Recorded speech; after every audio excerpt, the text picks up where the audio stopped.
Now, aside from the fact that Buddhism is a method, is a dialogue, I explained too that it's a transformation of one's state of consciousness. That's what awakening means. That is to say, it is a transformation of the way you see things. Almost, I could say, the way you sense them. And in this respect, I've often thought that the process of Buddhism is much more like ophthalmology than it's like religion. An ophthalmologist is a person who corrects your vision so that you see clearly. And so in exactly the same way, awakening is to see clearly. A transformation of consciousness. And indeed, one might say, Buddhism has nothing to teach, nothing whatever.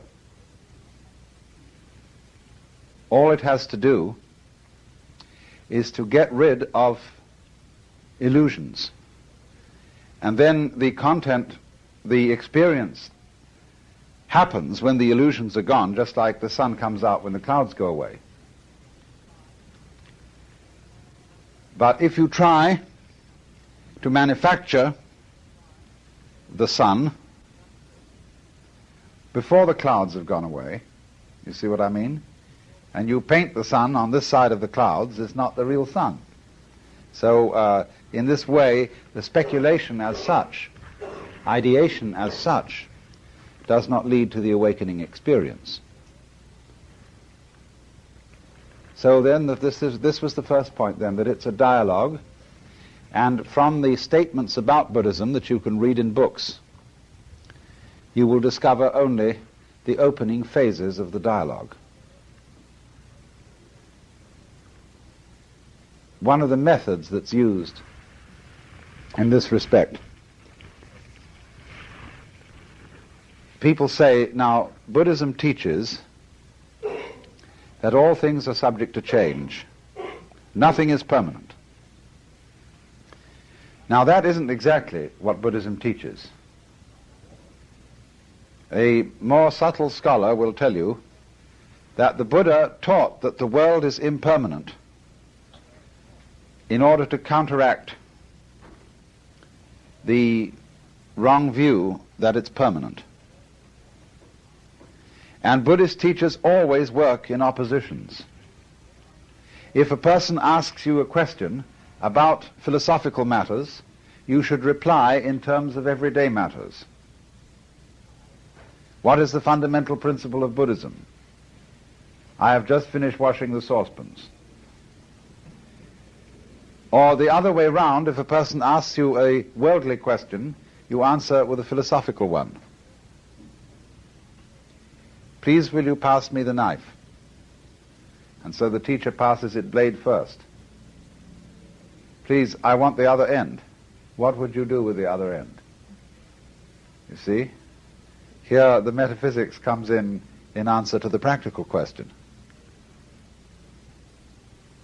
And so if once when R.H. Blythe, who's a great Zen student, was asked by some students, do you believe in God? He replied, if you do, I don't. If you don't, I do.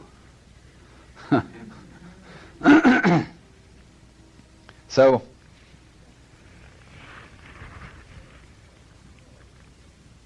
when anything then is taught, it's taught in order to counteract something. You see, the Buddha taught that there was no self. And scholars have debated eternally whether he meant there was no ego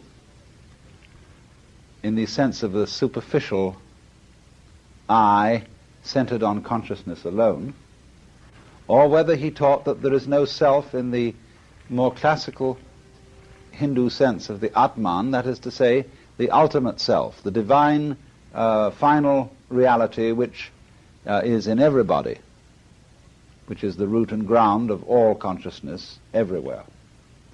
And some people, you see, have thought that he denied that. Well, he may very well have done so. but with the idea, you see, of correcting something. If you see a person believes that his basic self is divine and eternal and beyond all vicissitude, he may be believing that for very wrong reasons. He may be believing in it as something to cling to give him a sense of security. But so long as you have a sense of security and you feel safe, you haven't got the point. Because it means you're still relying on something. And a Buddha is a man who doesn't depend on anything. Not because he's so tough and he's so strong.